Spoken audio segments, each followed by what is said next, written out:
तो वाचय यथा निर्णय प्रवेक्षा निर्णय सत्तमायात पुंजो राजा प्रजापाल तत्पर प्रसादम सत्य देव सहितवान दुखवाक्षय काचय मनोविद्वात्मा बहुविधान तो श्री सूत जी शौनकादि ऋषियों से कहा कि हे मुनियों, अब आगे एक कथा और आप लोगों को सुनाता हूँ, आप लोग उसे श्रवण करें, सुने। सतयुग में तुंगध्वज नाम का एक राजा था, राज करता था। वह अपनी प्रजा को पुत्रवत मान समझता था, पुत्र के समान मान सम्मान करता था। वो राजा उनके रक्षण कार्य में सदा तत्पर रहता था। वह प्रजा पालक धर्मात्मा राजा भी सत्यदेव के प्रसाद का परित्याग करके महान कष्ट को प्राप्त हुआ था। एक बार वह राजा शिकार के लिए वन में गया और तरह तरह से हिंसक पंछियों का वध किया। पश्चात वहीं एक वट वृक्ष बरगद का पेड़ था, जिस पर बहुत दिनों का भूखा प्यासा एक प्रेत रहता था। उस बरगद पर राजा को देखकर के वह तत्काल उनको खाने के लिए दौड़ा। प्रेत राजा बहुत चिंतित मन में उसके पूर्व जन्म का वृत्तांत पूछता है। राजा उत्तर में प्रेत ने कहा कि महाराज, मैं गुजरात का निवासी हूँ। वो प्रेत कहता है, तो पूर्व जन्म के पाप से मैं इस प्रेत योनि में जन्म लेकर के पढ़ करके इधर उधर भटक रहा हूँ। मेरा मोक्ष नहीं हो रहा है, या जिससे मुक्त होने का कोई साधन आप बताएं तो मैं आपका बहुत उपकार मानूंगा। राजा उसे साथ में चलने के लिए एवं खाने पीने आदि की सारी सुविधाएं प्रदान करने तथा प्रेत योनि से मुक्त कराने का भी उसे आश्वासन दिया कि मैं कराऊंगा। किंतु राजा ने कहा कि स्वभावं दुरितम है। राजा दुष्टा दर्पणे न दत्वा ने नमांसः ततो भूत गणः सर्वे प्रसादं न सन्निधो संस्थापे पुनरागत्यं भुक्तां सर्वे एष्टं ततः प्रसादं सत्यज्ञं राजा दुखम वाप्त। देखा बहुत से ग्वाल श्री सत्यनारायण भगवान का श्रद्धा पूर्वक, प्रेम पूर्वक, भाव पूर्वक पूजन कर रहे हैं एकांत चित्र में। इस प्रकार देख कर के भी वह राजा धन के गर्भ में गर्वित होने के कारण भगवान के निकट नहीं गया। अपने घमंड के कारण वो भगवान के पास नहीं गया और न तो नतमस्तक ही झुकाया। पूजन समाप्त होने पर भोगों ने प्रसाद वितरण के समय राजा को भी प्रसाद दिया, किंतु राजा ने प्रमादवश उस प्रसाद को ग्रहण नहीं किया और वहां से उठ करके अपने घर को चला गया। उधर भोगों ने भगवान का प्रसाद भक्षण किया। चिर होने के कारण उस प्रसाद उसको प्रेत बड़ी प्रसन्नता पूर्वक खा गया। प्रेत तो खा गया, मगर राजा अपने घमंड धन के कारण वो नहीं खाया, जिसके कारण तत्काल स्वर्ग से उसके लिए विमान आ गया और प्रेत के लिए, और उस पर बैठ करके वह स्वर्ग को चला गया प्रेत। और राजा का प्रसाद के परित्याग से अत्यंत कष्ट उनको राजा को मिला। जो मोक्ष दिलाने वाले राजा थे प्रेत का, उनका स्वयं पीड़ा होने लगी। उनके पास 100 पुत्र थे। राजा के पास 100 पुत्रों की मृत्यु हो गई और उनका संपूर्ण राज्य छिन्न भिन्न हो गया।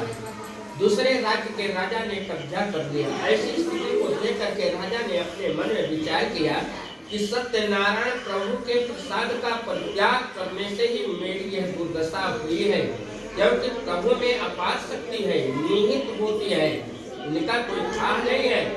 ऐसा विचार करके जहाँ गोप लोग पूजन कर रहे थे उस स्थान पर राजा पुनः लौट करके गया। वहाँ जाकर के राजा ने गोपों के साथ विधि पूर्वक भगवान सत्यदेव का विधिवत पूजन किया।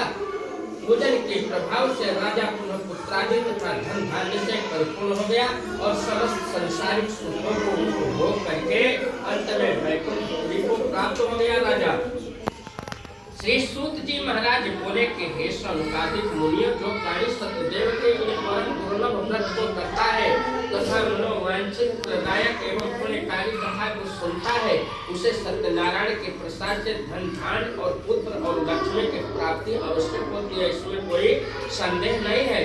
दरिद्रता दूर होती है, व्यक्ति दारिद्र्य से छूट जाता है तथा व्यक्ति बंधन से मुक्त हो जाता है। भयभीत उसके दिल से भय निकल जाता है।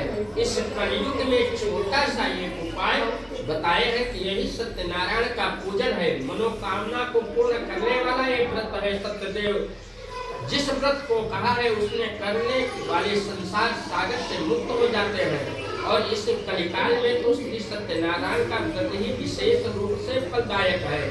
इसका न कोई समय निश्चित है, न इसका दिन निश्चित है। जिस दिन अपना भगवान की कृपा बन जाए, अभिलाषा सहित फल देने वाले प्रभु को कोई काल कहता है, कोई ईश कहता है, कोई संध्या देव कहता है, कोई सत्यनारायण भगवान कहता है, कोई सत्यदेव भी कहते हैं। श्री सत्यनारायण भगवान का दिव्य रूप धारण करके भूलोक पृथ्वी पर मनुष्य का मनोरथ पूर्ण करते हुए और इस कलिकाल में यही सनातन कृष्ण भगवान सत्य रूप धारण करके सबकी अभिलाषा को पूरी करते हैं। श्री सूत जी कहते हैं कि हे मनुष्यों, जो व्यक्ति इस कथा का पाठ और श्रवण करता है और सुनाता है और सुनने वाले सुनते हैं, वह सत्यदेव के प्रसाद से निष्पाप हो जाते हैं। इसमें संदेह नहीं है, कोई भ्रम नहीं है। हे मुनियों, जिन जिन लोगों ने पूर्व जन्म में सत्यनारायण का पूजन किया था, उनके दूसरे जन्म का वृत्तांत मैं आप लोगों को सुनाता हूँ, सुनिए। सतानंद नाम के एक बहुत गरीब दरिद्र ब्राह्मण थे। दूसरे जन्म में सुदामा नाम के ब्राह्मण जन्म लिए। वो सत्यनारायण की कथा पहले ये सुने थे, पहली कथा इस पृथ्वी पर। और सुदामा नाम से विख्यात हुए और कृष्ण की उपासना करके परम धाम को गए। सुदामा भील जात के लकड़हारा, भील माने कोल जात का लकड़हारा दूसरे जन्म में सिंगवेरपुर निषाद राज हुआ और भगवान के रूप में अवतरित महाराज रामचंद्र को वनवास काल में समय गंगा से पार सिंगवेरपुर में उतार करके स्वयं भी भव सागर सिंधु से पार हो गया। उल्लखन नाम के राजा अगले जन्म में महाराजा दशरथ अयोध्या में हुए, जिनके 4 पुत्र राम और लक्ष्मण भरत शत्रुघ्न हुए। जी की भक्ति से मोक्ष को प्राप्त कर लिए। साधु नामक वैश्य दूसरे हुए बनिया। साधु नामक वैश्य दूसरे जन्म परम धर्म पुराण मौरध्वज नाम का एक राजा हुआ। वह राजा इतना धर्मनिष्ठ और सत्यवादी था कि अपनी स्त्री के साथ अपने ज्येष्ठ पुत्र का दाहिना अंग काट करके ब्राह्मण वेशधारी श्री कृष्ण को देना स्वीकार कर लिया था। कथा इस प्रकार है, एक बार भगवान ने सोचा कि मौरध्वज राजा बहुत बड़ा दृढ़ प्रतिज्ञा सत्यवादी है, इसलिए उसकी परीक्षा लेना चाहिए। ऐसा निश्चय करके भगवान ने अर्जुन को सिंह रूप में और स्वयं ब्राह्मण के भेष में राजा के द्वार पर आए के साथ रस्सी से बंधा हुआ उनका सिंह भी था साथ में।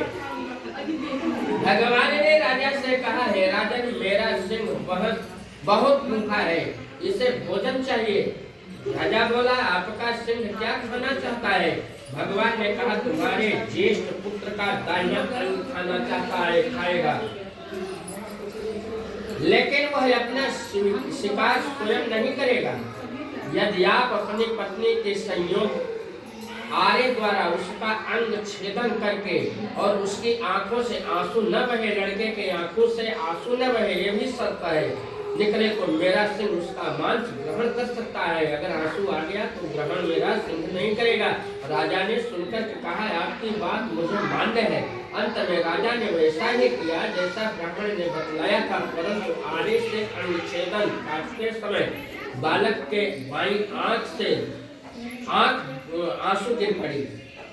आंसू देखकर के ब्राह्मण ने कहा, आंसू आ जाने पर फल स्वरूप अब मेरा सिंह मांस भक्षण नहीं करेगा। यह सुनकर के आपके किसी काम न आ सका।